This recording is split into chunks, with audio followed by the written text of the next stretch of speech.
દોસ્તો, ઉત્તરાયણ આવે એટલે ઊંધિયાની સેમિફાઇનલ ઘરમાં થવી જ જોઈએ અને એટલા માટે અમે લઈને હાજર છીએ દાણા મુઠિયાનું શાક. જી હા દોસ્તો, આપે જોયું જ હશે અને ખાધું પણ હશે, પરંતુ આજે અમે અવનવી કંઈક નવીન ટિપ્સ સાથે હાજર છીએ અને આ રીતે બનાવશો ને તો આપના શાકના 4 ચાંદ લાગી જશે અને શાકનો ટેસ્ટ ડબલ થઈ જશે ને, ગેરંટી છે.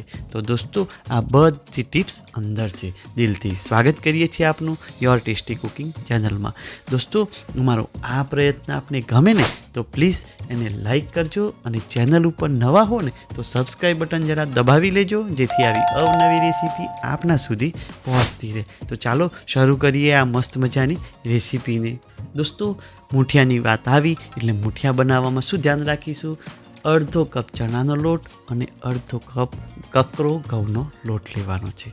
બસ એની અંદર 1 ચમચી અજમાને હાથમાં મસળી અને એડ કરવાનો છે, જેથી ફ્લેવર મસ્ત આવે. અને દોસ્તો, હવે વારો છે થોડુંક મીઠું એડ કરવાનું, ત્યારબાદ મરચું અને હળદર. મૂઠિયા બનાવવા આપને આવડે જ છે, પરંતુ આમાંય પણ ક્યાંક નાની નાની બાબત હોય તો ધ્યાન આપજો.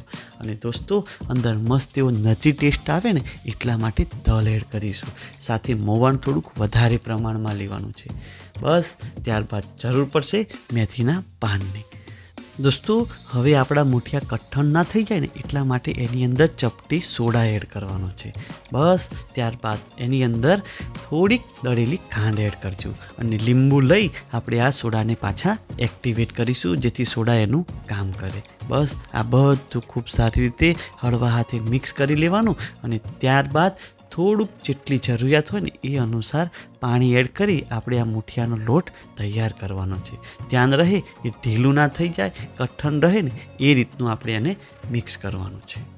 દોસ્તો, આ શાક બનાવવું એકદમ ઇઝી છે ને ફટાફટ બની જાય છે. ટિફિન માટે તો સરસ જ છે.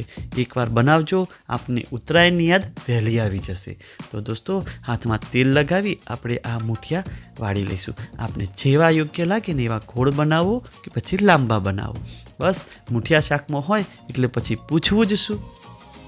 તો દોસ્તો, આ રીતે આપણે એડવાન્સમાં બધા મૂઠિયા આગલા દિવસે પણ બનાવીને રાખી શકીએ છીએ. તો દોસ્તો, લો આપણા મૂઠિયા તૈયાર છે. હવે આપણે એને મીડિયમ તેલની અંદર ફ્રાય કરવાના છે. વધારે પડતું તેલ ગરમ ના હોય એ ધ્યાન આપજો. બસ એને મીડિયમ તેલમાં શાંતિ તળાવવા દેજો, જેથી કરીને પરફેક્ટલી કૂક થાય, ક્યાંય કાચા રહે નહીં. તો દોસ્તો, બસ ગોલ્ડન કલરના થાય એટલે આપણા મૂઠિયા તૈયાર.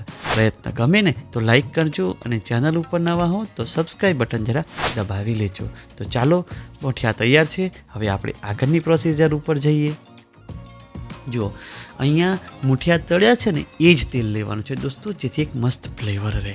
અને હવે વારો છે અજમો અને 2 આખા મરચાં. આનાથી આપણે વઘાર કરવાનો છે અને સાથે મસ્ત એવી ફ્લેવર આવે ને એટલા માટે 10 નંગ આખા ધાણા વઘારમાં એડ કરજો, મજા આવશે.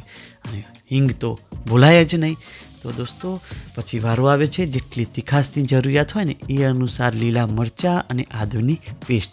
શિયાળામાં લીલા મરચાં ભરપૂર પ્રમાણમાં હોય એટલે આપણે એ યુઝ કરવાના છે. તો દોસ્તો, છે ને મસ્ત મજાની ફ્લેવરવાળું શાક. અને હવે વારો આવે છે લીલું લસણ અહીંયા એડ કરવાનું. દોસ્તો, આપ ના ખાતા હોય તો સ્કીપ કરજો, પરંતુ એડ કરશો ને તો મજા આવશે. તો દોસ્તો, આ બધું સંતરાય ને એટલે પછી વારો આવે છે એક મીડિયમ સાઇઝનું ઝીણું ઝીણું કાપેલું ટામેટું એડ કરવાનું. અને દોસ્તો, આ ટામેટું ક્યાંય ઓગળી જશે ને ચિંતા ના કરતા, એને ગ્રેવી બનાવવાની જરૂર નથી. બસ આ ટામેટાને ખૂબ સારી રીતે અંદર સાંતળી લેવાનું છે. અને ટામેટું ચડી જાય ને એટલા માટે અહીંયા થોડુંક મીઠું એડ કરીશું, થોડું રહેવા દઈશું, પાછળથી એડ કરીશું. બસ મીઠું નાખી અને આપણે આને સાંતળશું એટલે ટામેટાં ઝડપી ચડશે. અને હવે વારો આવે છે મસ્ત એવું કલર આવે ને એટલા માટે થોડીક હળદર એડ કરવાની, સાથે ધાણા પાવડર. અને પછી વારો આવે છે ઊંધિયાનો મસાલો.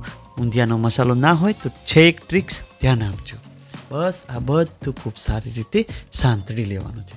અને હવે મસ્ત એવો કલર આવે ને એટલા માટે કાશ્મીરી લાલ મરચું આ સમયે એડ કરજો.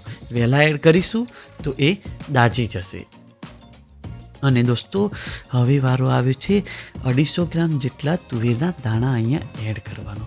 બસ આ મસાલા સાથે બધા તુવેરના દાણાને સાંતળવાના છે, જેથી કરી તેલનું અને મસાલાનું લેયર પરફેક્ટલી કોટ થાય અને આપણા તુવેરના દાણાને એક ફ્લેવર મળે.